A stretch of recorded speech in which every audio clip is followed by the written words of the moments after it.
madali ang yakap ng panahon habang kumakalabit ang init at sinag ng araw.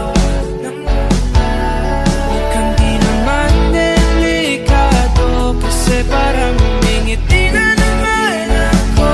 Kaya ngayon di na ako mangangamba kahit anong sabihin nila. Ngayong andyan ka na, di magmamadali ko na katabi sa buhok ay pumuti. Di na maghanap ng kung anong sagot sa mga tanong dahil ikaw ang katiyakan ko. Hindi na ako bibitaw, niyangin ko lang dahil sa'yo. Tingnan ang kulay ang aking magsisilbing tanglaw. Ikaw ay dilaw.